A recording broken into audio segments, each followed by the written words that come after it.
안녕하세요. 커피앤톡입니다. 오늘도 와주셔서 감사드리고요. 바로 사연 읽어보겠습니다. 안녕하세요.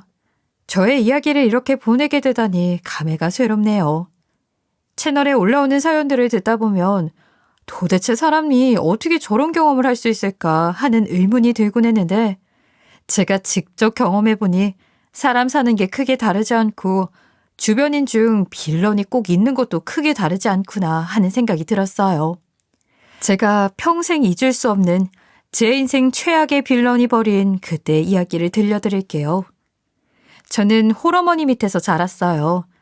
위로는 언니가 한 명 있는데 어려서 몸이 굉장히 안 좋았어요. 그래서 언니 대신 언니 역할을 해야 할 날이 참 많았죠. 물론 지금은 일상생활하는 것에 아무 지장 없을 만큼 나았지만요. 홀어머니라 경제적 사정이 좋지 않았음에도 불구하고 언니의 생일날만큼은 성인이 되기 전까지 쭉 수수팥떡을 꼭 만들어 생일상에 올리곤 했어요. 엄마가 언니의 건강에 대한 걱정이 참 많았거든요. 저는 그런 언니가 부러울 때가 참 많았어요. 하지만 병원을 밥 먹듯이 가는 언니를 보면서 부러움을 떨치려고 노력하곤 했습니다. 아버지는 제가 태어난 지 3년 만에 세상을 떠났다고 하셨어요. 그래서 저는 아빠의 목소리도 얼굴도 하나도 기억하고 있는 것이 없어요. 그저 빛바랜 사진 속 남겨진 모습, 그 몇 장이 전부였죠. 그렇게 여자 셋이 살고 또 학교도 여중, 여고, 그리고 여대까지 나와 이성과 접할 일이 거의 없었어요. 연애도 대학 졸업 때까지 만나본 적도 없을 만큼 연애에도 영광이었죠. 그러니 성인이 되고 처음 이성을 만났을 때 저는 모든 의지를 다하게 되고 또 그 사람이 아니면 안 될 것 같다는 생각에 사로잡혔어요. 그랬기 때문에 남자가 저에게 잘해주는 건지 아닌지도 잘 몰랐죠. 그렇게 바보 같은 연애를 2년이나 한 뒤 결혼했어요. 그게 지금의 남편입니다. 시어머니는 제가 홀어머니 밑에서 자란 것에 대해 불만이 참 많았어요. 그래서 처음엔 결혼을 반대하기도 했고요. 남편이 시어머니를 뭐라고 구슬렸는지는 모르지만 그렇게 반대하던 분이 갑자기 결혼 승낙을 해주었어요. 그때 남편은 어찌나 으스대던지 지금 생각해보면 정말 찌질했네요. 시어머니는 결혼 후 저를 존중한 적이 단 한 번도 없었어요. 없는 형편에 친정엄마의 성화로 대학까지 나와 제 앞가림 잘하며 그렇게 살아왔는데도 불구하고 어찌나 제게 못 배웠다고 구박을 했는지 모릅니다. 심지어 남편은 저보다 가방끈도 더 짧은데도 말이죠. 하지만 저는 제가 자신의 성에 차지 않으니 그런 것으로라도 꼬투리를 잡으려는 걸 알았기에 가볍게 넘기곤 했어요. 시어머니가 못 배웠다는 등 그 나이 먹도록 그런 것도 못하냐는 등 구박할 때면 저는 아직 부족한 것이 많으니 잘 알려달라고 부탁하는 어조로 이야기를 하고 넘겼거든요. 시어머니도 제가 그렇게 이야기하면 더 나무라지 않았고요. 하지만 아무리 대처를 잘하고 넘긴다고 해도 고부 갈등은 언제나 힘들기 마련 아닌가요? 그런 것을 알 턱이 없는 남편은 시어머니가 저를 무시하는 것 정도는 별거 아닌 것처럼 말하곤 했어요. 연애할 때나 의지가 되었지 결혼하고 보니 그렇게 철이 없을 수 없더라고요. 냉정하게 말해서 남편은 저보다 잘난 것은 눈 씻고 찾아볼래야 볼 수도 없습니다. 위에서 말한 것처럼 가방끈도 저보다 짧고 돈벌이도 저보다 시원찮고요. 그렇다고 남편 구실을 잘하는 것도 아니었고요. 말 한 번을 예쁘게 한 적이 없으니 말이에요. 제가 돈을 더 잘 벌 수밖에 없는 것은 저는 프리랜서로 일을 해 제가 하는 만큼 벌었고 남편은 그냥 평범한 회사원이었어요. 저는 그런 와중에 애를 둘이나 낳았어요. 거기다 애 출산 후 1년 정도를 제외하고는 경력 단절된 적이 없고요.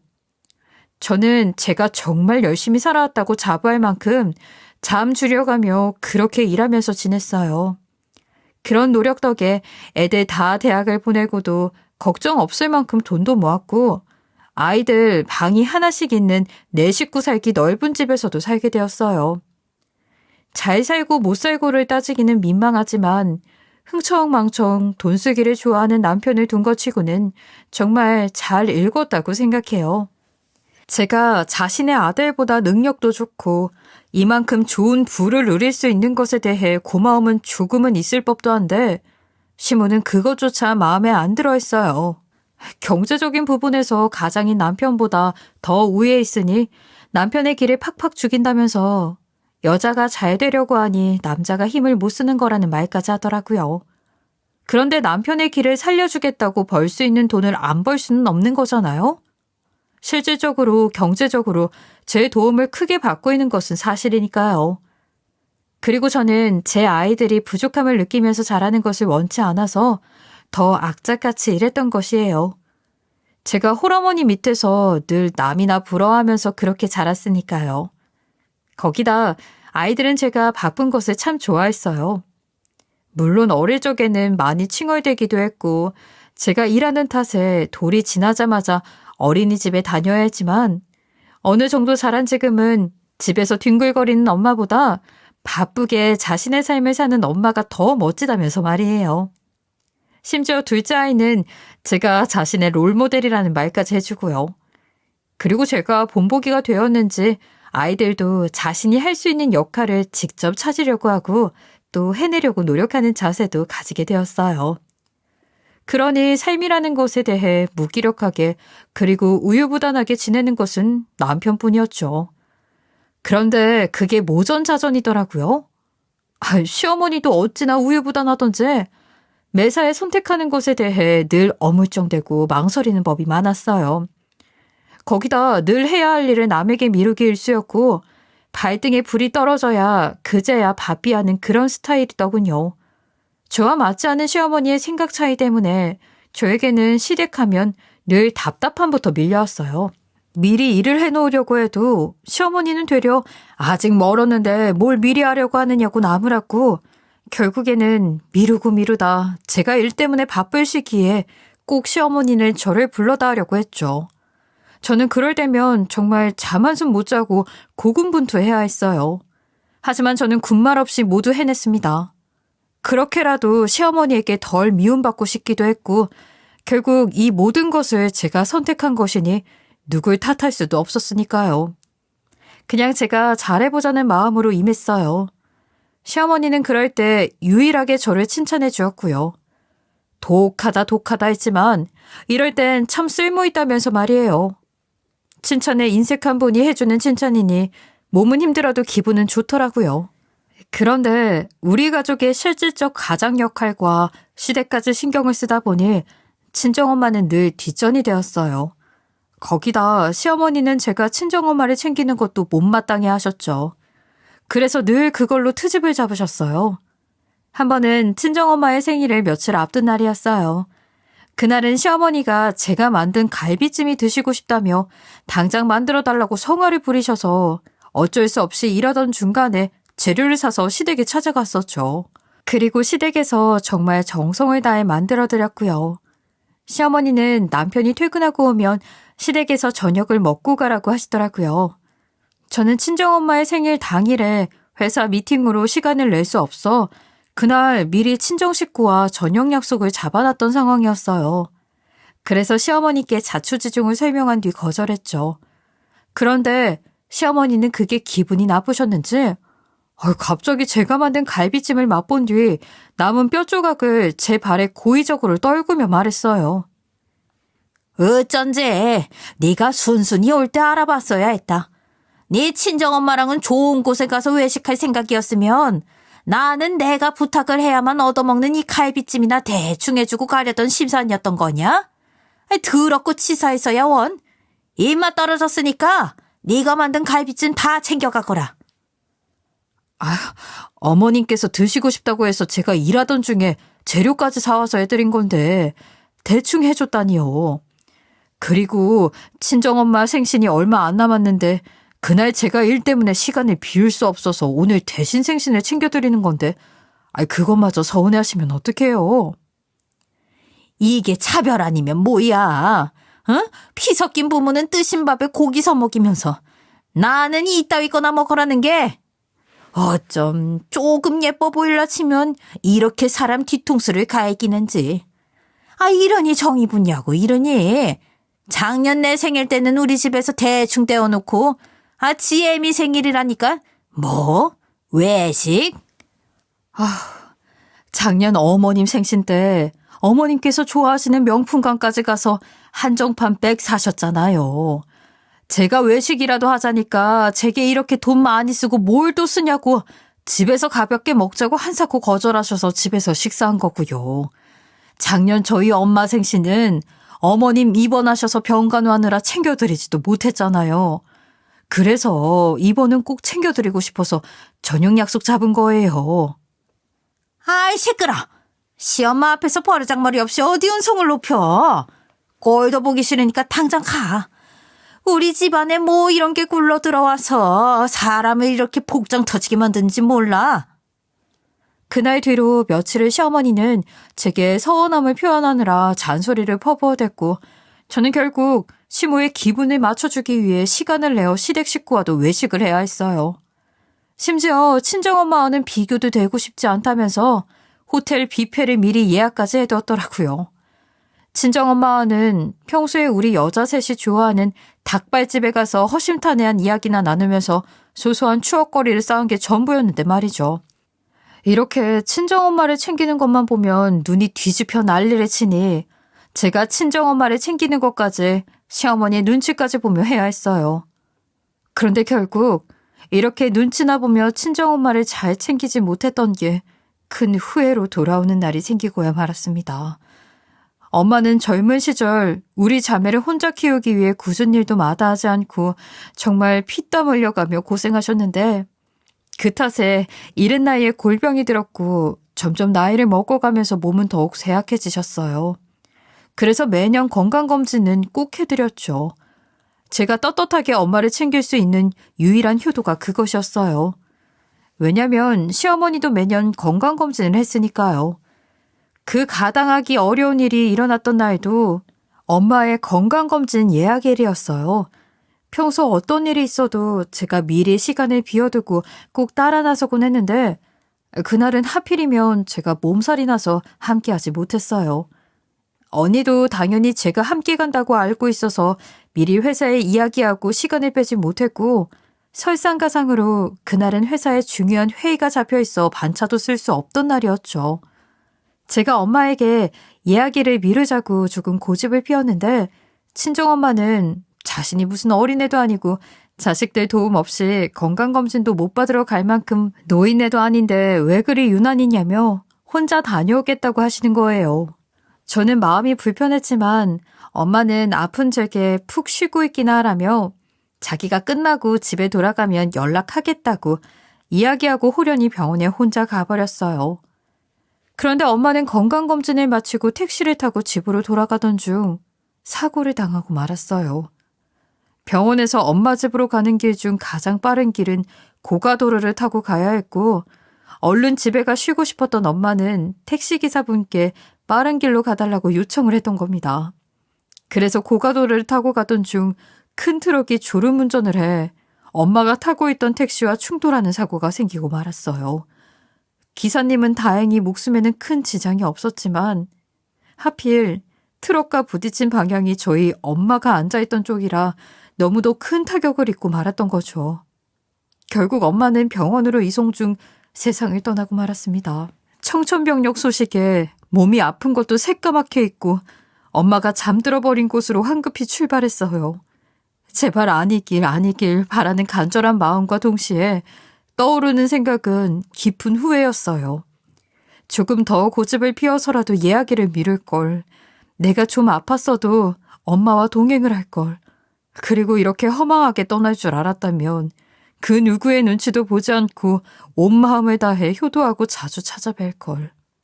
엄마의 장례식장에서도 저와 언니는 너무도 갑작스러운 사고사였기에 제정신으로 있을 수가 없었어요. 저는 40도에 육박하는 펄펄 들끓는 열을 앓으면서도 저 스스로가 지금 아프다는 것조차 인지하지 못할 정도였으니까요. 그래도 참 가족이라는 것에 대해 신락 같은 희망을 느꼈는데 그건 시어머니가 엄마의 장례식장에 찾아와 애도의 뜻을 표하며 눈물을 흘려줬다는 것입니다. 엄마를 썩 마음에 들어하진 않았지만 같은 여자로서 힘들게 살다가 일이 허무하게 세상을 떠난 것이 너무도 가엾고 또 안타깝다면서 고인이 된 엄마가 부디 좋은 추억만 간직한 채 좋은 곳으로 가길 소망한다고 말해주는데 그게 그렇게도 위로가 되더라고요. 남편도 저를 참 많이 위해 주었고요. 장례를 치르는 내내 어찌나 저를 살들이도 챙겨주는지 새삼 남편의 든든함도 느낄 수 있었어요. 그렇게 제게 남은 또 다른 가족들의 도움으로 친정엄마의 마지막 길을 꿋꿋이 지킬 수 있었죠. 거기다 정신없는 언니와 저를 대신해 장례식을 마친 뒤에도 남편이 부조금 관리까지 다 신경 써준 덕에 언니도 제 남편이 있어 온전히 엄마의 마지막을 슬퍼할 수 있었다고 이렇게 도움받게 되어 너무 든든하다고 연신 고마워했어요. 원래라면 맞이인 언니가 전반적인 것을 모두 신경 써야 했지만 언니가 제게 대신해 주기를 부탁했어요. 워낙 자신이 하는 일 외에는 무지하고 남에게 소신껏 이야기하지 못하는 편이라 힘들 것 같다고요. 그래서 저도 남편의 도움을 받으며 직접 나서서 처리하기로 했죠. 그런데 엄마를 보낸 뒤 온전히 슬픔을 만끽한 뒤 정신을 차리고 확인해보니 원래 알고 있던 부조금 금액과 차이가 좀 나더라고요. 하지만 남편이 직접 나서서 마무리까지 해준 것이기 때문에 그저 의아할 수밖에 없었어요.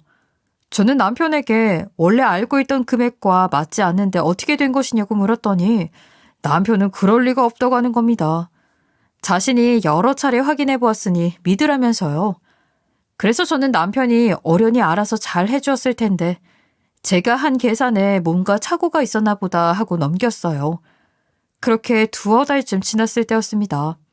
평소 해외여행 한번 가보는 게 소원이라고 입에 침이 마르도록 이야기했던 시어머니가 언질 한 번 없었는데 돌연 해외여행을 갖다 주식을 듣게 된 거죠. 더욱 황당한 건 보내드리겠다고 여러 번 말씀을 드렸을 때마다 가고 싶지만 비싼 돈 주고 갈 생각하면 배가 뒤틀린다며 차라리 꾹 참고 대신 돈으로 달라던 분이셨거든요. 저는 너무 놀라 남편에게 이 이야기에 대해 물었고 곧 황당하다 못해 열이 솟구치는 대답을 듣게 되었습니다. 평소에는 보내드린다고 해도 거절하던 분이 어머님이 무슨 꽁돈이라도 생겼어? 갑자기 웬 해외여행? 친구분들끼리 뭔 개라도 하고 계셨던 건가? 개는 무슨 장모님 부조금 말이야. 내가 너네 자매 도와준 값으로 내목됐어. 그걸로 엄마 해외여행 보내줬는데?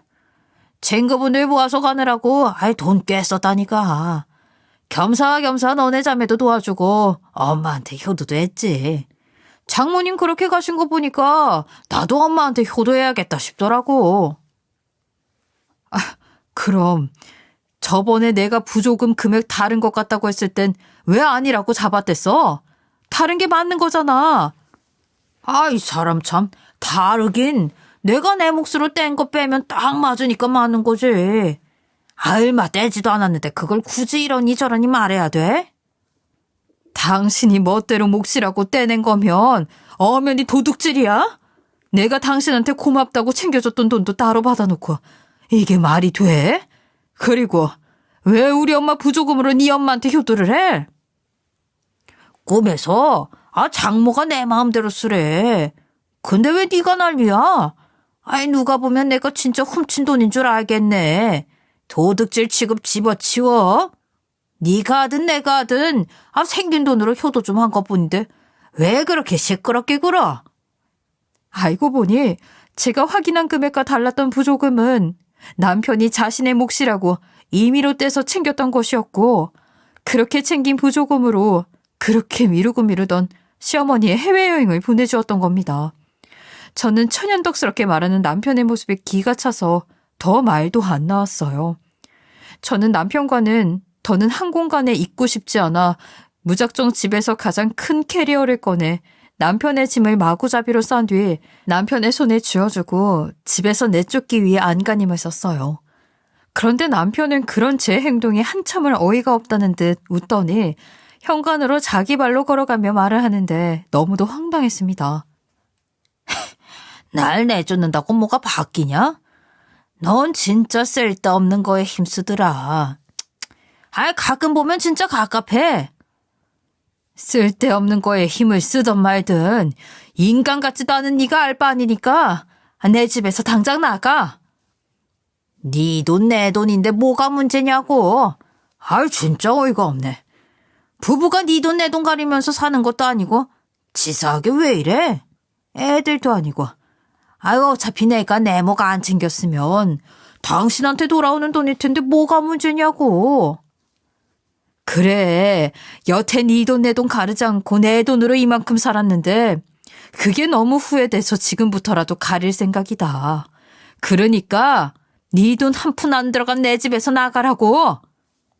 남편은 제 말에 한숨을 푹 쉬더니 며칠 시댁에 가 있을 테니 머리 좀 식히고 있으라는 말을 마지막으로 집을 나갔어요. 저는 남편이 사라지고 난 뒤 곧장 집 비밀번호까지 완전히 바꿔버렸죠. 말은 그렇게 했어도 분명 제가 일 때문에 밖에 나간 사이 집에 기어 들어와서 또 언제 그랬냐는 듯이 거실 소파에 누워 한가하게 TV나 보며 아무 일도 없었던 것처럼 행동할 게 불보듯 뻔했거든요. 그리고 남편은 제 생각처럼 나간 지 이틀 만에 집에 찾아왔고 비밀번호가 바뀐 것을 알고는 노발대발하기 시작했어요. 저와 남편은 부부싸움은 잘 안 했지만 한 번 할 때마다 남편이 시댁에 가곤 했었기에 이번에도 그저 가벼운 다툼이라고 남편은 생각했던 거죠.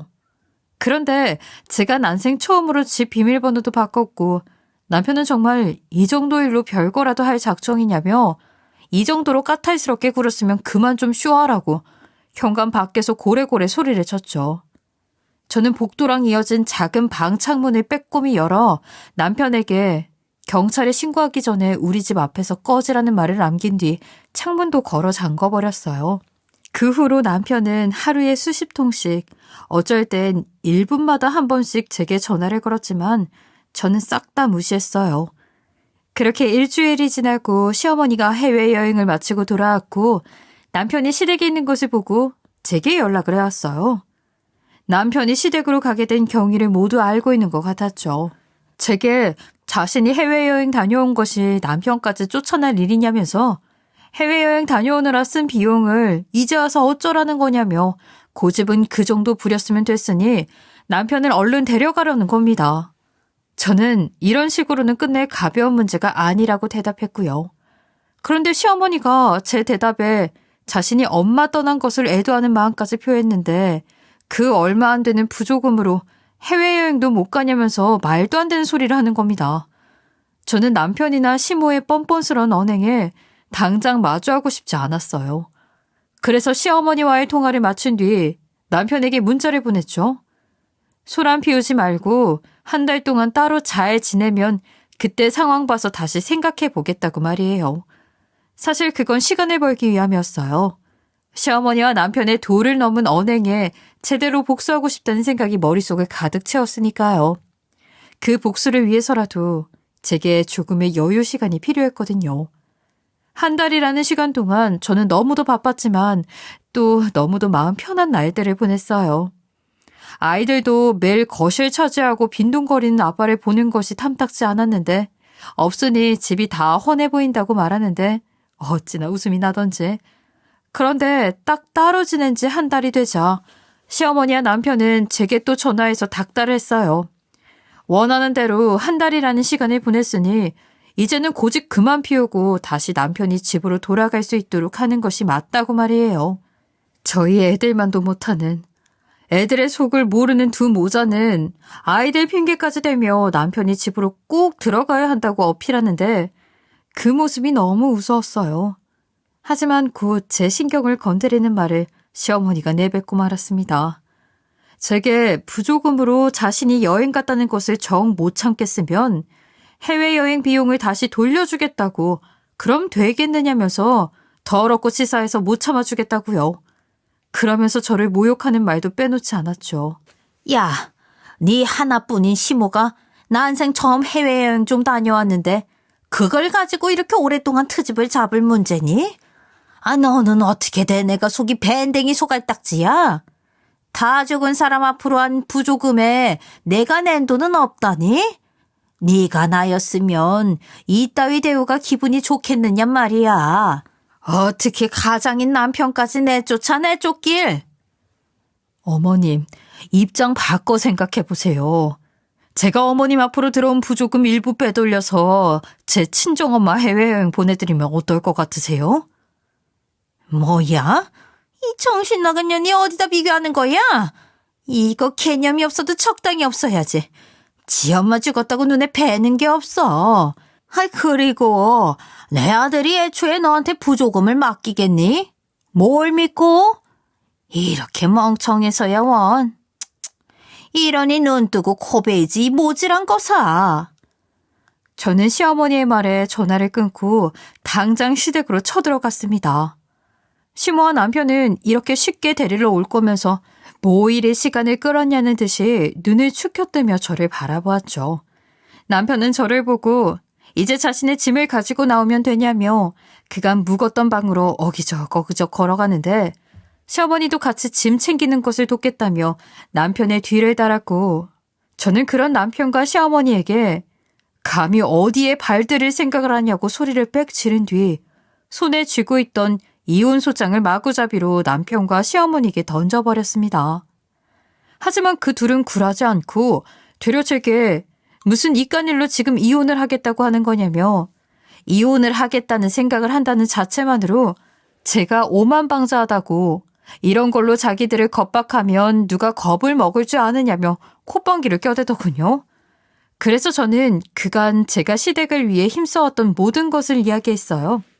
하나하나 따져보면 시댁에 쓴 돈은 몇 억은 우습게 넘어갔죠.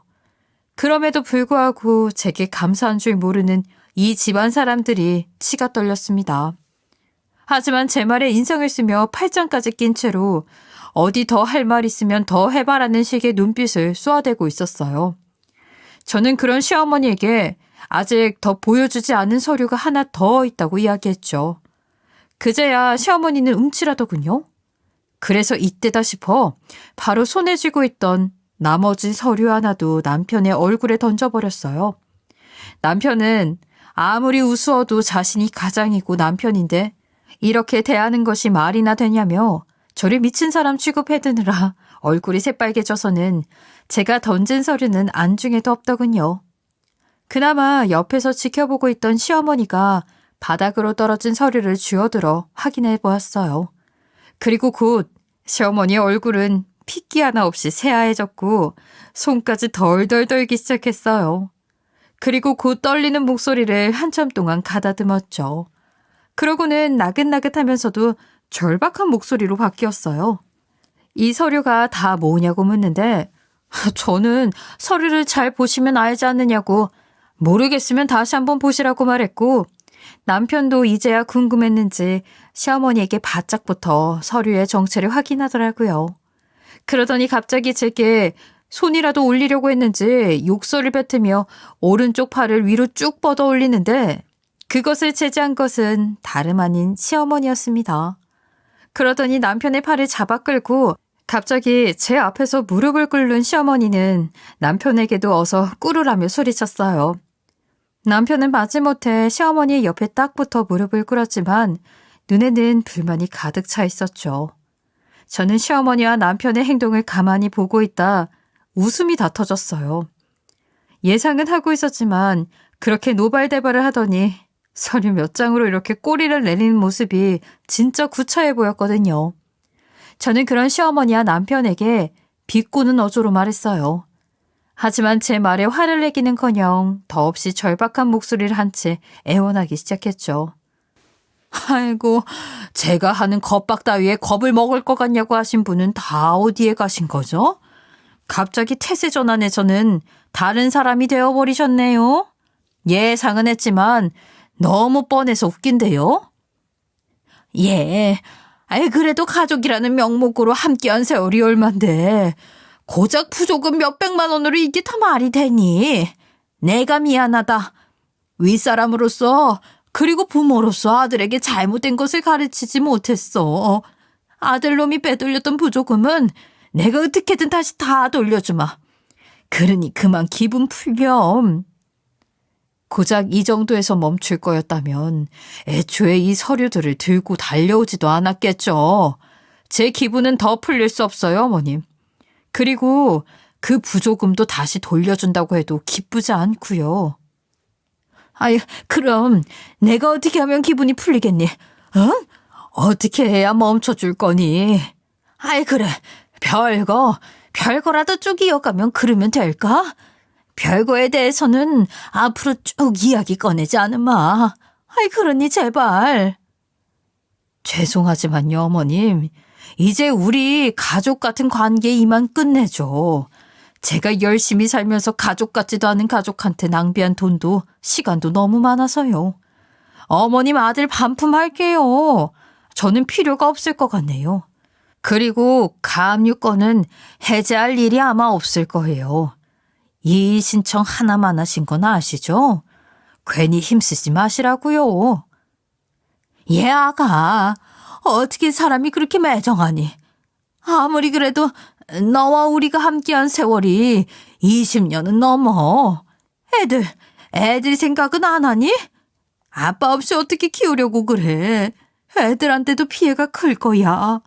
이혼이라는 게 그리 쉬운 게 아니라고. 쉽지 않죠. 그런데 어쩌죠? 아이들도 이미 제 생각과 같아서요.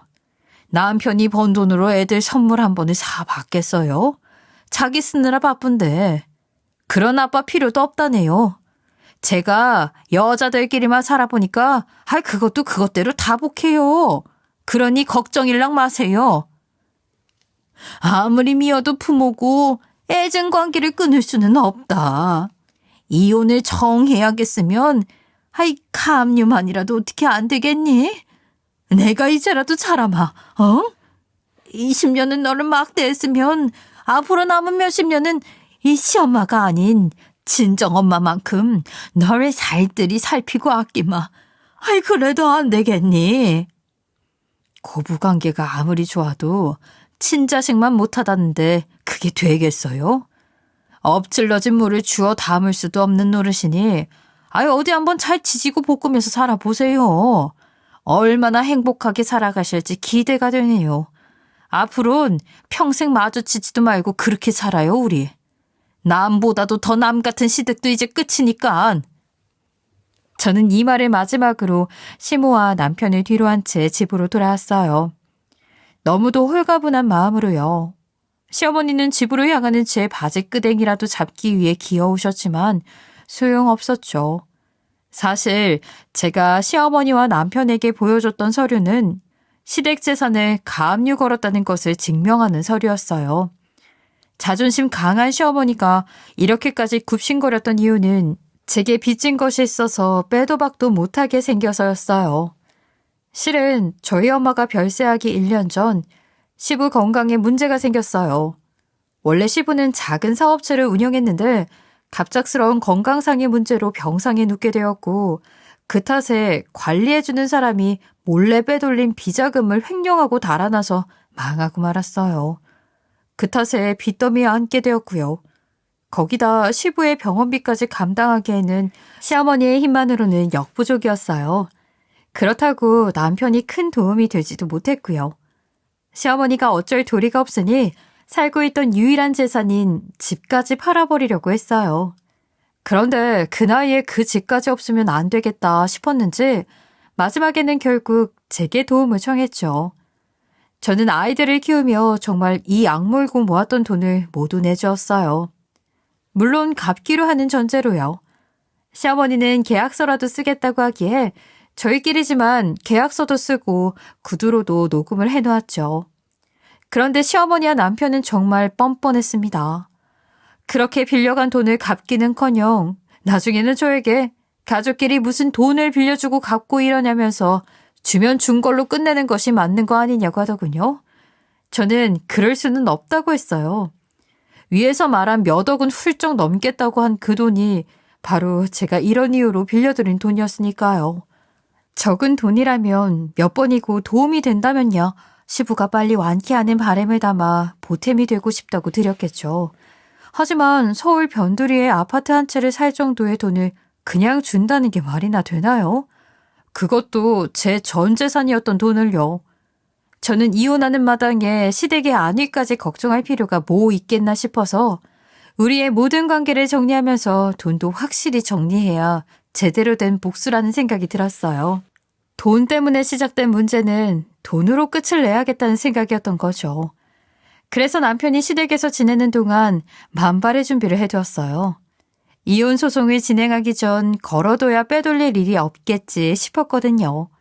저는 시댁에 다녀온 다음 날 바로 이혼 소송 관련 변호사를 만나면서 탄탄하게 준비를 했고 결국 이혼 소송에까지 승소하게 되었습니다. 남편도 부랴부랴 변호사를 알아본 것 같지만 시댁의 재산도 가압류가 걸린 상태에 자기 수중에 돈을 모을 턱이 없던 남편은 저렴한 비용으로 도움을 받을 수 있는 변호사를 알아보는데 시간을 다 쓰고 결국 아무것도 얻지 못했죠. 반면 만발의 준비를 한 저는 남편에게 위자료까지 받을 수 있었어요. 그렇게라도 그간의 제 서러움을 위로받게 되었어요. 거기다 제가 기약 없이 돌려받을 날만을 기다렸던 시댁에 빌려줬던 그 돈도 돌려받을 수 있게 되었죠. 물론 저를 고소하겠다고 시어머니가 난리도 아니었어요. 하지만 결국 법적으로 시어머니가 할 수 있는 것이 아무것도 없다는 것을 깨닫고야 꼬리를 내렸죠. 그래서인지 이혼 소송 중간에 시어머니도 남편도 찾아와서 저를 해코지하기도 하고 또 싹싹 빌면서 저를 달래려고 하기도 했어요. 하지만 그게 그런다고 될 일인가요? 저는 해코지하는 남편에게 역으로 고소하겠다고 협박을 해서 잠재웠고 싹싹 비는 시어머니께는 다 끝난 마당에 자꾸 찾아와서 일해봤자 소용없다고 엄포를 놓았네요. 남편은 자신이 이혼하는 대신 양육비는 절대로 줄 수 없다고 하도 난리를 치기에 남편에게 당신보다 더 능력 좋은 내가 엄마인데 그깟 양육비 안 준다고 뭐가 바뀌겠냐고. 대신 애들이 보고 싶어 하기 전까지는 애들 만날 생각은 꿈도 꾸지 말라고 딱 잘라버렸어요. 엄마를 떠나보내고 제가 뼈저리게 느꼈던 것은 현재를 행복하게 보내야 한다는 것이었어요. 엄마가 떠나고 얼마 뒤 검진받았던 결과에 대한 이야기를 들을 수 있었어요. 실은 엄마가 검진을 다닌 병원이 제 친구의 형제가 운영하던 곳이었거든요. 엄마가 건강했다는 결과를 받았어도 참 슬펐을 테지만 엄마의 검진 결과가 좋지 못했더라고요. 위암을 의심할 만큼의 문제가 있었고 정밀 검사를 받아야 했던 상황이었다고 전해 듣게 되었어요. 그 말을 듣는데 어찌나 가슴이 쓰리던지 엄마가 그렇게 세상을 떠나지 않았어도 또 힘든 병과의 사투를 벌여야 했다는 생각을 하니 엄마의 팔자가 그냥 안쓰럽고 애잔하고 또 미안하더라고요. 그래서 더욱 남편과 시어머니의 그런 생각 없는 행동이 이해가 되지 않았고요. 그나마 다행인 건 이제 정말 시어머니의 괴롭힘에서도 남편과의 불화에서도 벗어나 오롯이 저와 아이들만을 위해 살고 있다는 것입니다. 어찌 보면 아주 조금은 엄마의 인생의 일부를 닮았다고 할 수도 있겠네요.